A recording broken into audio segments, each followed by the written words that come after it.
Hello, Heart to Happiness attendees. You've got Diane Kazer here.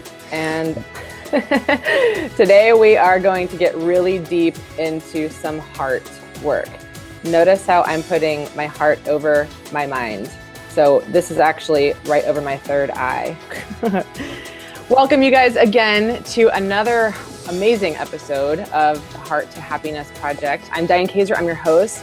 This is probably going to be one of the most awakening videos that, or if you're listening to this on audio, conversations that you may ever hear. And hopefully it opens you guys up to all of his other work. JP Sears, he's somebody that I was fell into my doorstep on a project I did last year with a couple of friends. And it's led me to many open doors in my heart. Actually, there was many closed doors, and he's part of what opened them. And so I will say that his mission is Awaken with JP, and awaken to me, I think, we think about waking up like just rolling out of bed in the morning, but I kind of like, for JP, what he's been to me is an alarm clock to my aura. So, awakening. And in terms of learning more about who we are. And so the whole and who we really truly are. So the whole project, my whole mission with this is that I've seen a lot of people in my life, family, friends, who were unhappy for whatever reason. And this unhappiness and unresolved emotions, incidences, trauma has led to illness, sickness, negative thoughts, suicide, cancer, death, and admissions to rehab and many breakups. I mean, that's just the start of it. It's been a crazy last 3 months. So I reached out to JP because he's one of the gifts. He's going to be one of the highlights of this show, I believe, I perceive anyway. And maybe you see this, maybe you're not. But at the end of this, you're going to take a quiz to see what one of your main key area for unhappiness is of the 5. And I think JP is going to nail it for us today. So first of all, JP, listen, guys. Listen to how JP articulates this answer. Because I really like to cut to the truth.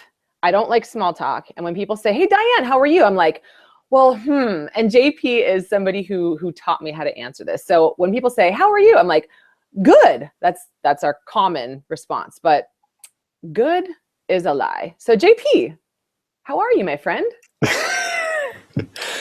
Oh, I'm good, Diane. Thank you for asking.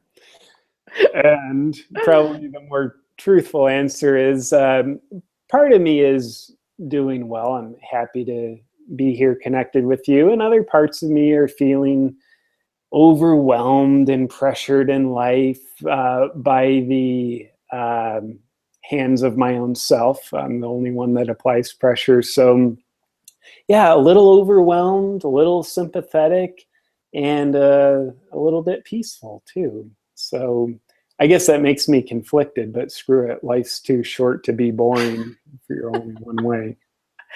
I see this as like this Trivial Pursuit pie. And it's like, okay, and so I'm such a numbers girl. I'm thinking, okay, what percentage peaceful are you? What percentage happy are you? What percentage conflicted are you? And because we always like to know how we are compared to everyone else and then judge ourselves. Like, am I normal? Am I fitting in this box? Like, so yeah, absolutely. And how helpless should I feel about not being able to change your state of being, JP? So that's kind of, I find it interesting too. Like when I talk to people like, how are you? And they're anything less than 100%. It's like, ooh, well, how bad are you? Which is really like, I'm just asking, how much should I shame myself for not being able to help you with stuff that I'm helpless about. Right. Right. So JP, I mean, the point of today is, guys, we're gonna talk about, for every person I'm interviewing in this series, there's going to be 3 takeaways for each one. There's also going to be 3 actionable items, and then there's going to be 3 things that each expert perceives to be the largest roadblocks to happiness in their experience with themselves, and then their experience with the world, interface with the world, and then also experience with clients, because these are experts who have thousands and thousands of hours of experience and seeing how people can sabotage themselves. And so JP, we'll get into that one, because the top 3 that you mentioned, and I'll list them right now, we're going to get into each one of these. Seeking comfort is the antithesis of happiness. Allowing discomfort to have space in your life also invites happiness to have space in your life. And then 3 is calibrate with meaning for deep satisfaction. If it's okay with you, I would like to rearrange those. I know you're a controlling being. And right now, I'm controlling your control. Or you would probably say it even better than that, some learning. But I want to control this right now. My ego wants to say number 2 goes first, which is allowing discomfort to have space in your life also invites happiness to have space. So since I started answering honestly with the Trivial Pursuit pies of how are you, Diane, I have gotten a lot of, and this is probably what you experienced too, a lot of response from people that, oh, well, that sounds really negative when I give them my honest answer. Yeah. And I go, it's my honest answer. It's reality. So why does reality have to be negative? Because I feel like I experience highs of happiness, but I also experience the lows of unhappiness too. So can we play with that one? Yeah, I think so. I think, one of the buzzwords that's out there nowadays, and I think for great reason, it's like, thank God it's a buzzword, is the buzzword of vulnerability. I think it's the number one allergy of humankind. We think vulnerability is going to actually kill us. In fact, we can be in a frail state. We use the term vulnerability, like, oh, she's really vulnerable right now. She's on the verge of death. So we actually think that being vulnerable will kill us. By the way, my definition of vulnerability, what I mean by it is feeling what we're feeling when we're feeling it, period. Not filtering out feelings that we judge to be bad, not filtering out ones that are inconvenient, but feeling what we're feeling when we're feeling it is vulnerability. And while I think most of us have had life experiences, a lot of it in childhood, that taught us to fear vulnerability because it feels bad. It's painful, so it feels bad. And if it feels bad, then it makes me feel like I'm going to die. I mean, we're kind of wired that way. Yet now when we're not operating out of our self-preservation instinct, but everybody who's part of this program is taking strides in their self-realization journey. So from a self-realization perspective, not self-preservation, being vulnerable is necessary for us to live. It's not that it'll make us die, but it is what makes us live. And it's what puts the actual life in our waking moments, in our sleeping moments as well. So, and the theme of happiness, sometimes our natural state is like, I'm actually happy right now. And that itself is, that's a dimension of vulnerability. And sometimes, and it's more than sometimes, if you're a human being, it's going to be probably more than you'd like. Your natural feeling state is some kind of discomfort. Maybe it's anger, sadness, shame, guilt, grief, jealousy, whatever it might be. Those are feelings too. And when we're vulnerable, we can make space for those uncomfortable feelings in our life. But when we take on the mindset that says no to vulnerability, no to discomfort, no to feelings that feel bad, instead I'll choose happiness. What we're actually doing is denying our happiness by pursuing happiness. When we're pursuing happiness to the exclusion of its polar opposites, that is the crappy feelings that feel bad, we're really eliminating the polarity that makes happiness possible. It's like being on the earth and saying, I hate the South Pole. We're going to cut the South Pole out of the earth. Well, we don't realize that means it's impossible to have a North Pole. We're going to what relative world. So the polarity of happiness necessitates we've got the other side of the coin, the South Pole of it. We need sadness and the other orbitable feelings around it. I think I just made up a word, which is pretty cool. Orbitable. Wikipedia says that the meaning of orbitable is Orbited sadness. So, when we say, I'm going to be happy, I only want to be happy, it means we go into denial of the uncomfortable feelings, which means our ability to ascend higher into happiness is limited because we're not willing to experience the polar opposite. You can only know hot as you know cold. So then we're all of a sudden getting less happy when we have mostly this unconscious mindset of avoiding discomfort. So once we're actually dwelling in a shallower state of happiness, we renew our vows to deny the bad feelings even more, which means now our happiness is getting even shallower. So what that really means is we have no space in our life for the uncomfortable feelings, which means we're really limiting the space in our life for happiness as well. It gets claustrophobic. It doesn't have room to grow. It's kind of like, our natural, and it's not natural, it's our unnatural mindset that we all have from our early life experience is one of, that creates a scenario where the garden doesn't allow happiness to grow. Weeds might not grow either, but happiness doesn't grow. And when we add that equation up, it spells lifelessness. wow. It's like not experiencing the lows are almost the pesticides to ultimate happiness. Absolutely. For sure. I would dare say this, and I'm saying it with a deeper voice, so that means I really believe it, Diane.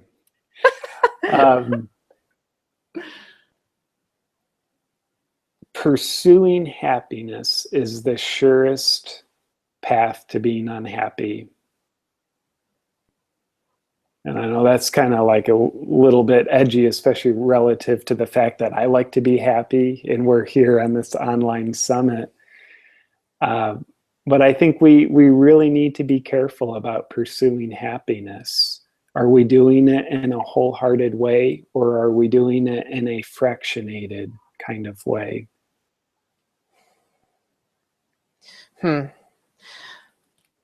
Mindful or wholehearted? Yeah. I've heard you, and I watched one of your awesome videos on YouTube about happiness, and what you said, if you're looking for happiness outside of your heart, then you're likely not to find happiness. So that's the mindful versus wholehearted. So that, I think, is as a fraction of the feeling, the experience, the full experience of, the spectrum. So can you expand on what you mean by that? Looking for happiness outside of yourself versus inside of yourself. And then I have a second question to that. Yeah. When you're done with answering that first part. Yeah, absolutely. Well, my delusional opinion in this moment about finding happiness outside of ourselves, we can certainly feel gratified outside of ourselves for a little bit of time. And we would label that with our terminology of she makes me happy, he makes me happy, I am happy when I do this. I think what we're really saying in those moments is I feel gratified. I feel like I matter to an extent with this person, with what I just did, what I just accomplished outside of me. I don't want to rob that from anybody. I want that in my life. I want to keep it in its rightful place and realize, okay, that those fleeting senses of happiness that are really, little periods of feeling gratified because we believe we matter, they're just that, they're fleeting. But if I start to try and mine for my gold where there is no gold, I will ultimately lead myself down a very unhappy path of despair. So in other words, the deep internal, what's the word I'm looking for, but kind of wholehearted happiness that I think we all crave at some level. If we're looking for it where it's not, we want to realize I'm looking for it where it's not, meaning outside of me. So there's an equation that I really love. I'm calling it an equation, which is a little bit of a stretch, but it lets me feel kind of smart in this moment. And it's an equation I learned from a beautiful teacher named John McMullen. It's the 80-20 rule. Oh, yay, John McMullen. Yeah. Jator introduced me to him. Oh, he's just an angel. He's someone outside of me that makes me happy. Yes, that's the follow-up part. So, the idea of his that I learned, and I love it, so I'm going to agree with it, is we do our best to find 80% of our happiness inside. 80% of anything inside. Happiness is just one color of the rainbow. It's, just looking for happiness is like saying, I'm just looking for a rainbow that's blue. So 80% of anything, connection, you name it, wisdom, comes from within. And then 20% comes from the outside. To me, that's an ideal balance to aim for. Aim is the word. I am by no means a bullseye on that. I am just striving to be a little bit closer to that balance than I once was. And then, you ready for me to piss some people off, Diane? Yes, offend people. This is a summit of happiness. And there's only progress and pain, right? But here's what I would ask all of us to consider, including myself. Perhaps when we say, I want to be happy, we're full of crap. What are we using the word happiness to actually describe? My experience is that a lot of people, a lot of the time, including myself a lot of the time, when we say we want to be happy, we are not talking about happiness. What we're saying is, I want to be comfortable, period. And I use the word happy in its place. But I think happiness deserves better than that. If we're just seeking to be comfortable, and we say, well, JP, when I'm comfortable, I'm happy. I would dare say your human spirit is bigger than that. So if we're searching for comfort, I think we need to realize it. I think our pursuit of comfort is one of the chief pesticides against happiness. So when we associate the two, that's like throwing the vegetables away, drinking the pesticides, and saying that's good nutrition. So they're very different. I don't think they could be any more different, honestly. Comfort and happiness. Back to what we were talking about, discomfort and vulnerability. A wise lady named Brene Brown, I'm sure some folks have heard of her. She does a lot of work on vulnerability.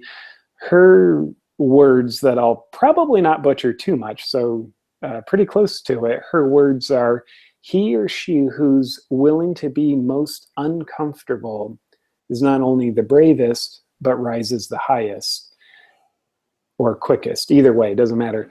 But I would also add to that, he or she who's willing to be the most uncomfortable is also the happiest.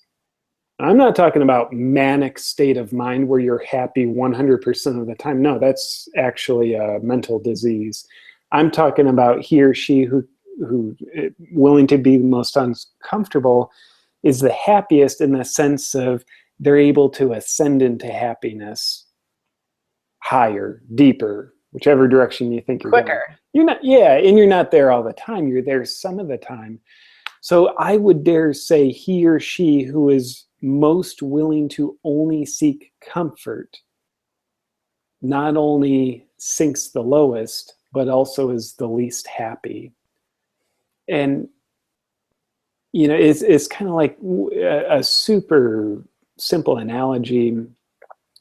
If you give a child a toy that's new to them, you see their face light up and like, yeah, I know that's like external happiness, but just for example, if you give a child a toy that they've had for 5 years, they're kind of like, what? They don't actually have a spike of happiness. And I think that speaks to sort of the doctrine of familiarity. What actually makes us happy is the discomfort of experiencing something new, unfamiliar, i.e. life happens outside of our comfort zone, willingness to become uncomfortable. But the comfort of the familiarity of the existing toy for the child, that's a flat line. It's like, oh, it's new, it's familiar, it's comfortable, but there's not genuine happiness. So I think we need to really, really get clear within ourselves, and good luck doing so because we're a mystery to ourselves. But I think we need to get really, really curious. That's probably a better word than clear. Is my state of mind right now seeking happiness, or am I seeking a sense of safety through comfort? If I'm truly seeking happiness, then I'm going to reality check that. Am I willing to get uncomfortable? If the answer is yes, then I would dare say yes, our inner compass is pointed towards the true north, not the south, while we convince ourselves it's pointed north. So getting uncomfortable, I think that certainly means many things. One of the things is it means we're willing to have space for our uncomfortable feelings through vulnerability, as we talked about, as well as doing uncomfortable things in our life pursuits, both inner and outer. That might be stepping into a new career. It might be stepping into a new relationship. It might be stepping out of an old relationship. It might be allowing ourselves to express who we really are rather than who we've always been, that our world around us might be familiar with. It might be, well, Wise Lady a little bit ago was telling me, I started something new. It's called dancing. It's food for my soul. It's uncomfortable, yet it's something that has the potential to make you happy. So I just said a bunch because part of me needed to feel important about myself. But yeah, I appreciate the question, you allowing me to get a little rambly with my answer, Diane. No, ramble is a gamble, right? I think that is, of course, I think the biggest space for us to be vulnerable is in love and in relationships. Mm-hmm.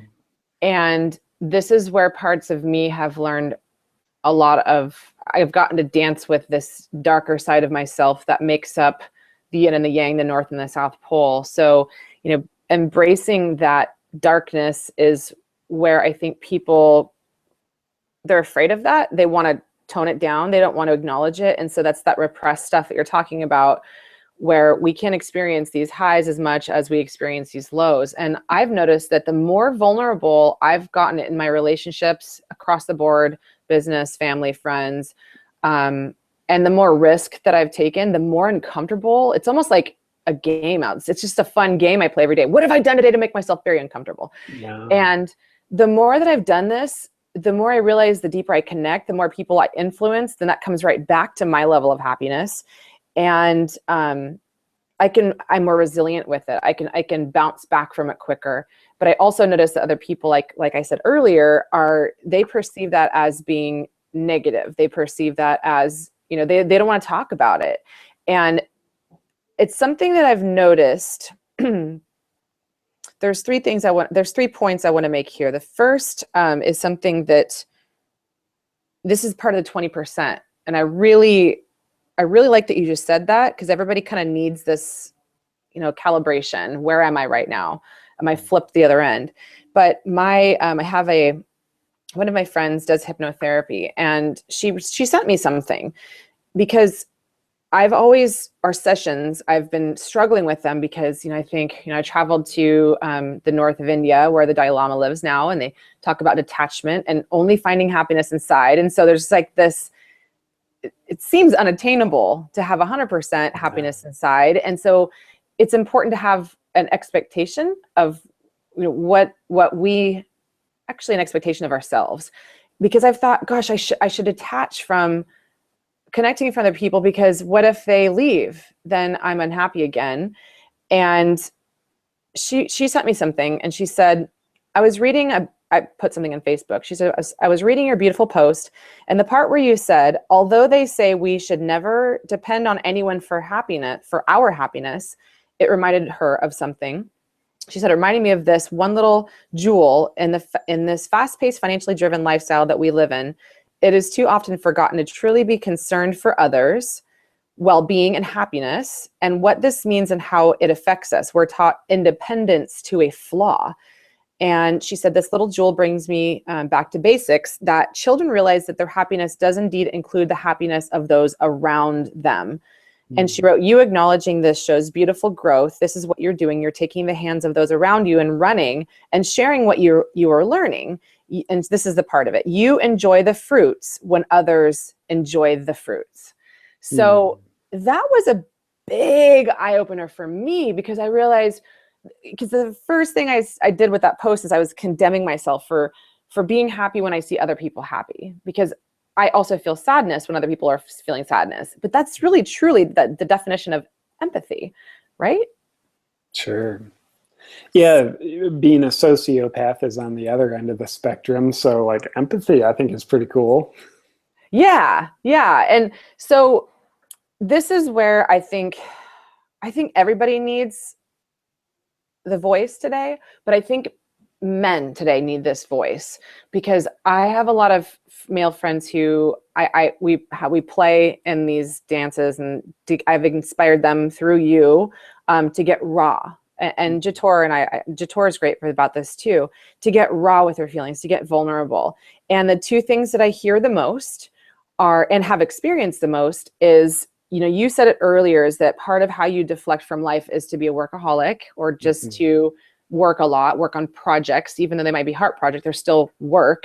And it deflects you from, having to address things inside of yourself, or to get to become honest with yourself about what you're feeling. And then the second one is that I've heard this a lot and experienced this a lot. I don't ever want to feel what I felt in that last relationship or marriage again. I don't want to feel that pain ever again. So I'm just not going to get into another relationship. I'm not going to allow myself to fall in love. Or maybe I will get into a superficial relationship, but I can't go deep. Those were the last two relationships I have experienced. One was aware of it, and one had no clue. Yeah. So I would like you to speak for males. What does vulnerability look like? How can they respond to life instead of I'm just good, and really getting raw? Yeah. Yeah, and by the way, I will give a relatively straight answer in a second. Yet I do want to just acknowledge something that I think is really important. I don't want my answer to sound like I'm trivializing this, like, hey, males, listen to this 1 or 2 steps and you're going to be good on it. No, getting vulnerable is way bigger than just some trivial soundbite that I can spout off. Just because I say it doesn't mean it's easy to do. Just because you hear it doesn't mean it's easy to do. And just because you're trying to implement it doesn't mean you'll do it. It's something, I think, at best, it's a struggle. If it wasn't a struggle, it probably wouldn't be worth doing. So nonetheless, the imperfect dance us men and women do, but we're going to pick on men, do with vulnerability is it's a struggle. So, dear lovely men, for me, the most important part of beginning to crash into the abyss of vulnerability has less to do with sharing it with others, and first and foremost is you connecting with it your darn self. So feel your feelings. Okay, that's easy to say, but let's just kind of zoom in a little tighter than that, because feel your feelings, that seems pretty abstract. And so many of us live in our head and we're just disconnected from our heart, and therefore the feelings that our heart emanates. So telling someone to feel what they don't feel is a challenge. It's a slippery foothold at best. So very specifically, what I would ask guys to do is really consider getting into your body. And I'm going to expand on that in a second. So it's like the headline is get into your body. It's a beautiful North Star. Part of that is getting very connected with body sensations. I'm not even going to use the word emotions, like, okay, feel your sadness in your body. No. We want to actually get more primal and intimate with that, and therefore more practical. Your body sensations. I would ask you to really acknowledge in this moment, what are you feeling in your body? Like for me right now, I feel tingling in my neck.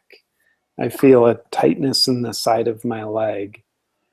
I feel a constriction in my upper right abdomen. I feel tingling in my hands. I'm not interpreting any of this, because that's not vulnerability. That's escaping vulnerability, getting into our analytical mind. We are just noticing and feeling the body sensations. Now my feet are tingling too. It's like a buzzing feeling. We're not here to judge it, to say that's good, that's bad. Nope. Just noticing our body sensations, in my opinion, is so important. I don't think we can be vulnerable unless we're connected to that which is vulnerable in us. So, and that's probably the most obvious thing I could ever say, but nonetheless, I said it. So being in our body is the gateway to connecting to our heart. And I know our heart has connection to our head too, but these body sensations, all the biofeedback feelings that our body sensations give us. I mean, you slap your hands, you feel it. Okay, that's biofeedback sensations. That's getting us in touch with the realm of our heart. So with that said, I would also ask people to consider, how often do you lose your mind and come to the senses of your body? So what do I mean by that is kind of like getting out of your head and moving your body. I really value exercise. Yeah, it's healthy and everything, but screw that. It's part of what connects us to our heart, because it gets you out of your head. And if you're exercising, you're in your body. And especially what I would call a more natural exercise, like going to the gym and stuff, which I do. That is not really what I'm talking about, though it's way, way, way better than nothing. But getting into your body, running around, playing soccer, going for a hike, those are things where you're getting into your instinctual and intuitive connection with your body. If you're lifting a barbell 10 times, that's so linear that you can be completely dissociated. Your body's moving, but your awareness is nowhere even close to your body. Why? Because it doesn't need to be. It's such a predictable movement, you can be on autopilot with it. So where your presence is called for is the type of movement I ask people to consider. An example for me, and then I'm going to shut up about this, is a slack line. If you haven't heard of slack line, it's kind of like a tight rope you set up between a couple of trees. So it's like really hard to balance. The thing shakes, like it's super narrow plus super unstable. When I'm on that, my presence is required. If you're on it and you start to dissociate and zone out somewhere, you just fall off. So that's a tool that helps me really get into my body, and therefore very connected to my feelings. It's kind of like training ground for my vulnerability, even though it's like, oh, I'm on a slack line. Well, it's actually getting me really connected to my body, which is my connection to my feelings, which is necessary for me to be vulnerable, which is necessary for me to be happy. Yeah. God, you take me on these tangents where I go in 10 different places. I'm like, which one do I take with me? But that's exactly why, after this call, I would like to schedule once a month meetings with you because of what you're doing to me right now. You're getting me super uncomfortable. I would like to bring you into my habits to happiness. And that being at least once a month talking with you. So that's a side note. And guys who are listening and girls who are listening, you can do the same thing with JP. But these habits, so these thoughts are great and all, but the habits to have, so you just mentioned there's health habits, right? There's healthy habits. There's going to the gym that also is good for, neurotransmitters and, things to get us out of it's a routine. So what would you say is even just maybe one thing, and maybe we can pick like a realistic scenario that you see a lot in your practice with men, maybe, or men and women, where this common event happens, this common thing is brought to the doorstep they have to handle. And this person does this person does this, and it becomes this big conflicting issue. What can we change about these day-to-day interferences that can be a different response, and or maybe it's even a habit, a healthy habit that would be a habit to happiness that we could do day-to-day or response? And maybe even, maybe there's two different things. Maybe one is a response and the other one is a habit. So take that for wherever you want to go with it, JP. Yeah, well, I appreciate that wide open invitation. And I heard you say the word conflict in there, so it kind of latched onto my mind.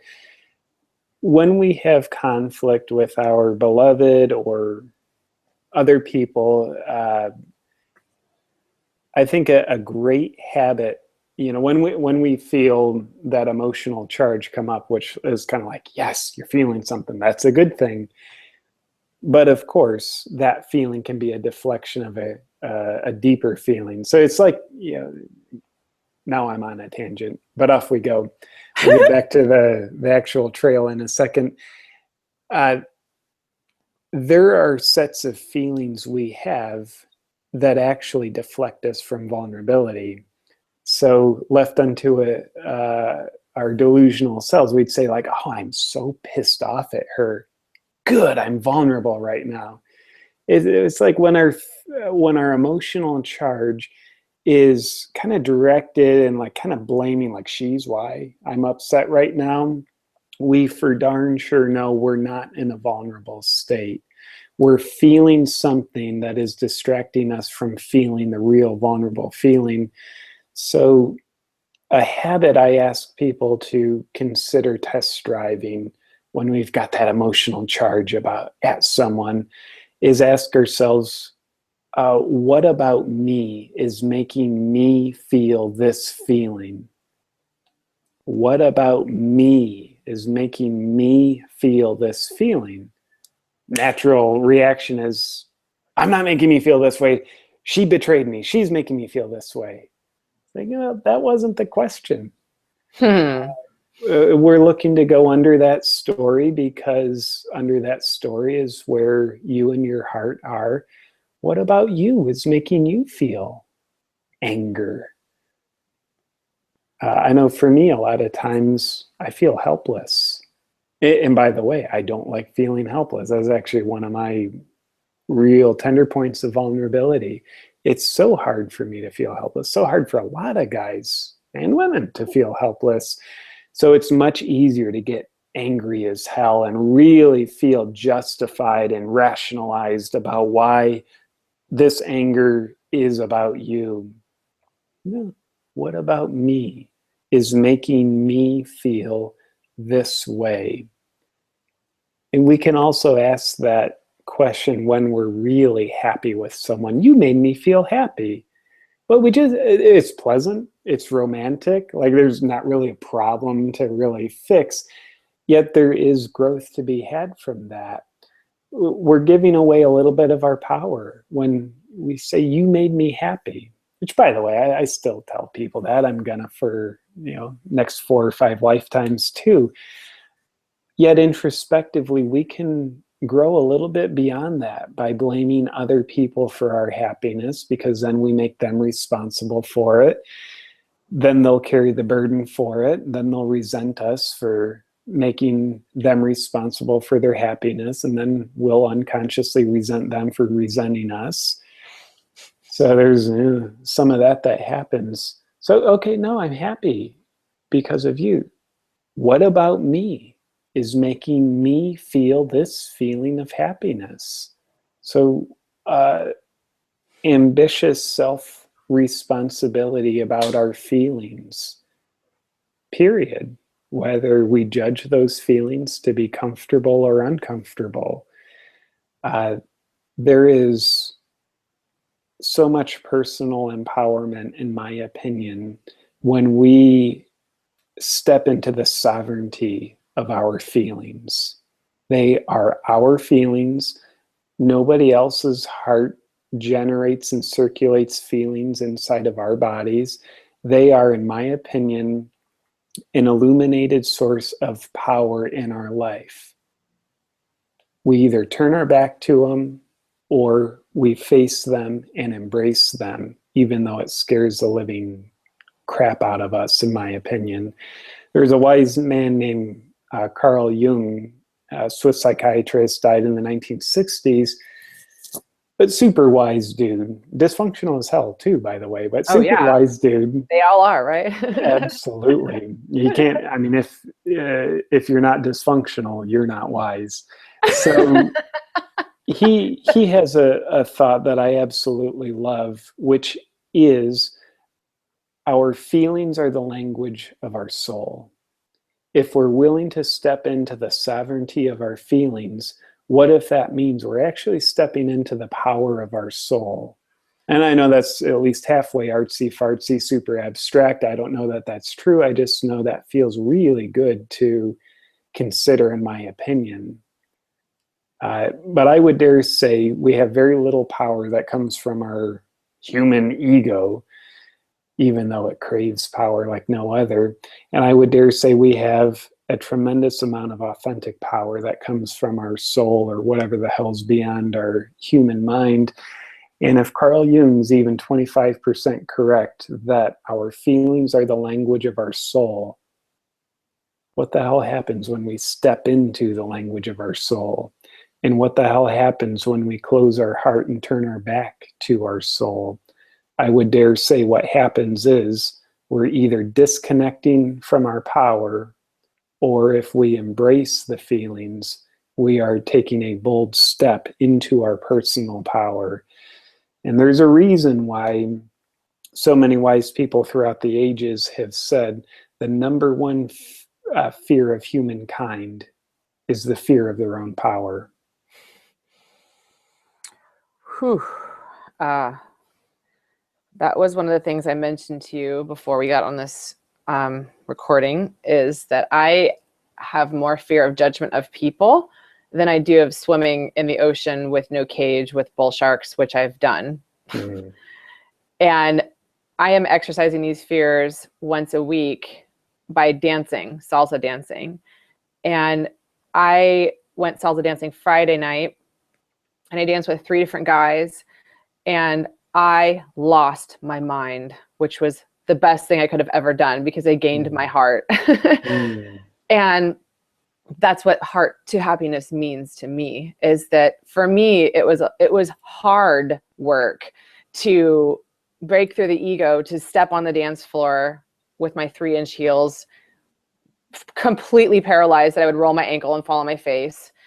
But the heart work manifested the very day after, when the me pulling together the little tiny crumbs of this event, and the terminology and things I'm using for it, and the things that were coming through me were Carl Jung type of things, and they weren't other people. And for once, I wasn't Googling for other people's words. I was coming up with my own.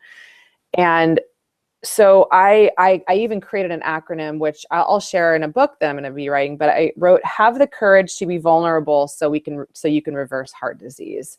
And this heart disease, I'm not talking about aorta and ventricles. I'm talking about the spirit of the heart. So, no, JP, I want to meet with you twice a month. Good. We'll one, it'd be a pleasure to do any work together that's appropriate, with the agreement that I'll be there to learn about life and myself through you as well. Yeah. And then two, maybe we can keep talking, and then we'll both be delusional enough to believe you need me 4 times a month, and then we'll just be super codependent. Yeah, I love that part. And I always say I'm delusional because my name's Diane, but Oh, that's good. there was one more that you said there. And you said calibrate with meaning for deep satisfaction. That was your number 3. Do you feel like you hit on that enough, JP? Well, no. So in a quick word, because I'm controlling, no, Diane, we need to say more about that. Calibrate with meaning for deep satisfaction. There's something that trumps happiness. And I know we put happiness on a pedestal, and which I agree with the term happiness for this summit. I think happiness is great, and it gets our attention. It speaks to something inside of us. Yet I think we put happiness sometimes on a pedestal. Yet I don't think it belongs there. I think it belongs with us. I think it's an important color of the rainbow of our life. Yet for me, meaning is the trump card. Meaning is the full spectrum of the rainbow, not just one color, not just worshiping a part of the whole, but essentially worshiping the whole. And I use the word meaning. I believe at a deep level, no matter how much we sabotage and try to disconnect from the meaning of our life when we're in sabotage cycles, deep inside all of us, according to my delusional opinion, what we all crave the most is a sense of meaning in our life. Now that for me is fullness and wholeness, rather than just say one color of the rainbow. Even it's a great color, happiness. So the question that I would ask everybody is, how much meaning, purpose is another word, does it feel like your life has? Whether you say, well, some or none, I would dare say you do yourself a great gift when you're willing to walk in the direction of finding more meaning for your life, connecting more with a deeper sense of purpose. Yes, I think it's safe to say that necessitates that we walk outside of our comfort zone.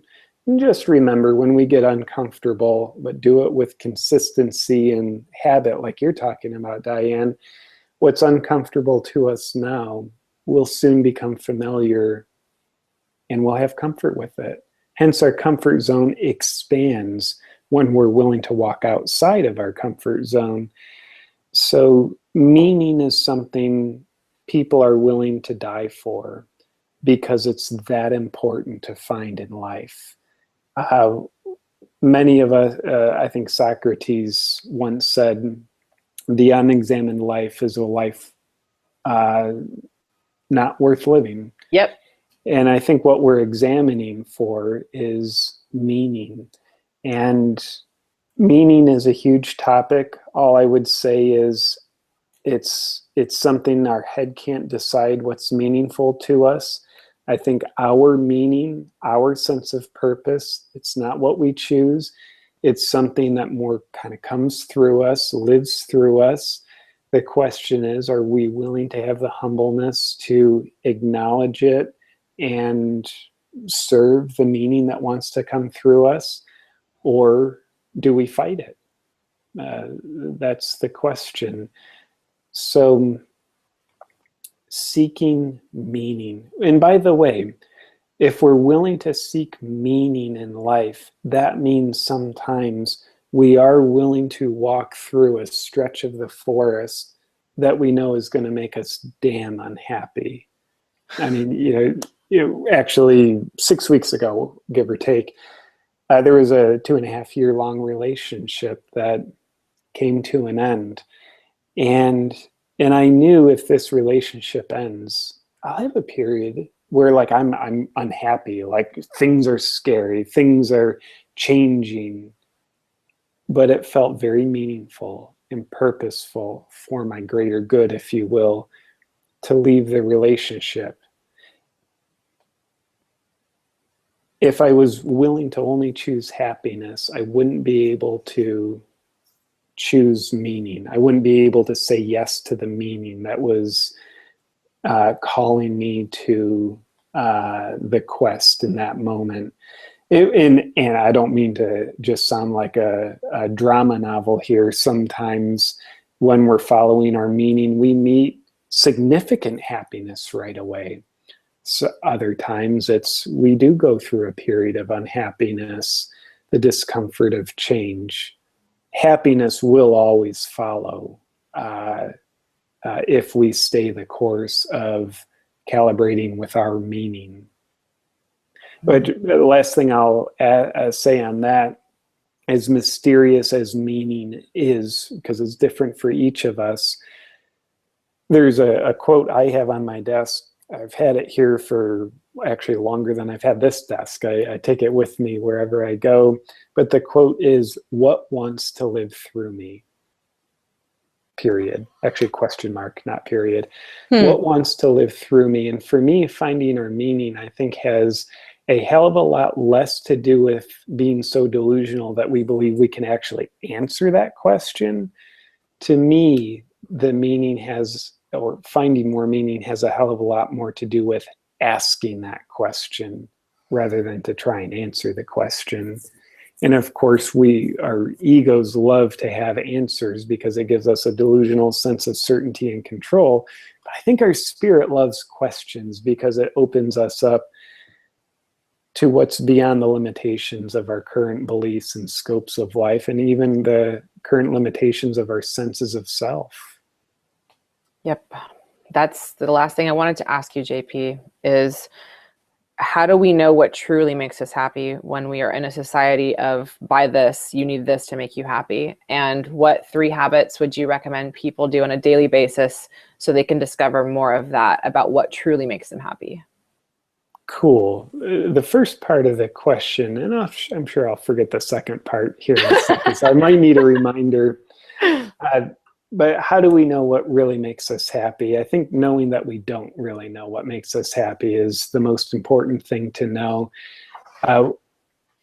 Being a student of our own life, paying attention to what does not make us happy is a powerful reference point that teaches us more about what does make us happy. Giving myself away in a relationship, I found through many repetitions of that lesson, that doesn't make me happy. Therefore, what I've learned is being more true to myself when I'm in a relationship. That's a big bullet point on my happiness bulletin board. So so paying attention to what doesn't make us happy is a way of learning what does make us happy. I think that's so important. And I would also have to say, taste testing the varieties of life is necessary. If we stay only inside of our comfort zone, and by comfort zone, I'm not just talking about like our immediate physical surroundings and jobs. I'm also talking about the comfort zone of our feelings, beliefs of self, where we go in our mind. I mean, that's part of the comfort zone too.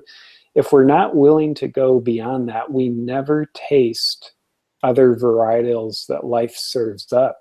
Therefore, we're never exposed to what's important to our happiness beyond what's in the limited confinement of the comfort zone of our backyard. So we need to sample life. Traveling is so important. And I don't just mean that literally, though literal travel, I think, can open huge doors as we sample the variety of life in many different ways. In fact, when we travel on the outside, I think that really takes us to new dimensions inside. But nonetheless, aside from the literal connotation of the term that we've got to travel inside of ourself in order to be able to sample what's beyond the fixations of what we're familiar with. And then the last part of the question that I did at least halfway forget, run the second part by me one more time, Diane. Oh, just the day-to-day steps that people can take to, like, for example, one of the things that I like to do is write down 3 things that I'm grateful for before I go to bed. So that's like an actionable item. Yeah, I love that. In fact, active gratitude would be one of mine, but I'll substitute it because you just shared a gem that I can do nothing but endorse, and wish I got credit for saying that, but you get credit for that gem. Yeah, you can't be a copycat. Don't copy it. It's copyrighted by Diane Kazer. Yeah. Breaking copyright laws makes me happy, though. So a few day-to-day happiness habits, in my opinion, I will highly endorse. Do something that makes you uncomfortable, period. Number 2, intentionally connect with the feelings of your body sensations, period. And sound a little bit like a broken record, but it's so important to me, I'm going to break the record. Ask yourself the question every day, what wants to live through me? The footnote on that question, it's not asking, what do you want to do in your life? What do you want? We're asking a greater question, what wants to live through you? You'll always have some of what you want to do. That's important. It really is. But that's not the crown that we serve here in the kingdom of our own life. The crown that we serve, in my opinion, is what wants to live through us. So to me, it's a question worth asking every damn day. That's a big one. It's to cultivate your calling. That's been speaking to me lately too. And the more I resist the ego that wants the last corporate job I tried and failed, the more I realized that I was allergic to seeking other people's fulfillment. It's a great allergy to acquire. Absolutely. Yeah. And that's probably not what JP means by making yourself uncomfortable every day, is doing something that brings you an allergy, because it destroys parts of your soul through seeking something outside of yourself that doesn't fertilize your heart. There's no prednisone for that, I don't think. No, but thank God the discomfort comes. I mean, that's the beauty of when you have an allergy to something. It makes you uncomfortable because it's bad for you. What would happen if it was bad for you, but it didn't make you uncomfortable? You'd keep dancing with the poison, not knowing otherwise. And as Ram Dass once said, maybe he said it more than once, you can't get out of a jail that you don't know you're in.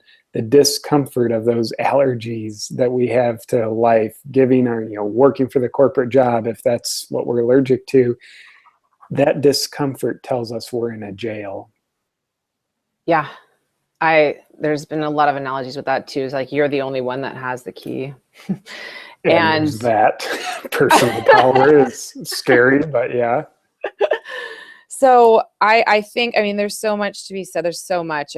Obviously the whole point of this, to talk with JP, wasn't to awaken me to hire him for 2 times a month contact, but it's getting me uncomfortable because it means I have to spend money that I perceive I don't have.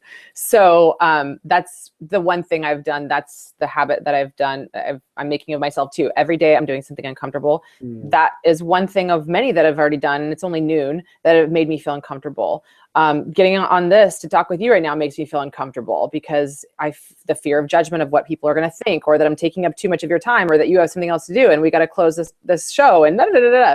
So I think for what I would have to say for people who are listening, who are inspired by this, which is my hope, because this is my calling for the greater good, which is for you to receive something from this that empowers you, is one thing I hear a lot of my guy friends saying right now is that he said, that know what doesn't make us happy. And I know the answer to a lot of men will be, what doesn't make me happy is getting out of a relationship. That makes me very unhappy. So why would I pursue a relationship? And that goes right back to the way we started this. So it's not just about love and relationships. I've got different speakers who are talking about that. But I know for most people that the biggest source of unhappiness is loneliness, and it's not having a calling, and is lack of connection. So guys, I'm going to defer the activities, the thoughts, the to be continued to JP's YouTube channel. And then also, I mean, speaking of travel, I know you have a lot of retreats that you do, which people should definitely take a look into that. And that's all going to be shared on your website, right, JP, where they can find more information on that? Yes, it should be there. Yeah. So imagine taking this 1 hour into like a few days of empowerment. You might need to take 3 days when you come home from that retreat to incorporate into your day-to-day, so you don't feel rushed back into your life, right? Integration. Okay, JP, the last question I had for you is a simple one, is what is the most empowering quote on happiness that you perceive that you can bless everybody with today? Yeah, the surest path to unhappiness is pursuing happiness. Seek meaning. And that's from you, isn't it? Yeah, that's what came to me right now. Yes, that's awesome. Endorsing yourself for the most empowering quote on happiness there is. That's better than young, you know? It either takes a lot of humbleness or a crap load of narcissism. Yeah, you know, Diane, the most important quote on happiness is from me.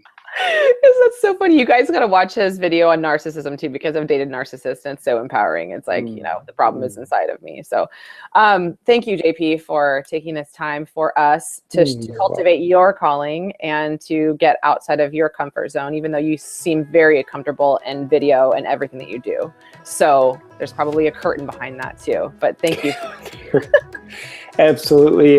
Diane, thank you for inviting me to be a part of this lovely offering for the world. It's an honor that you would ask me.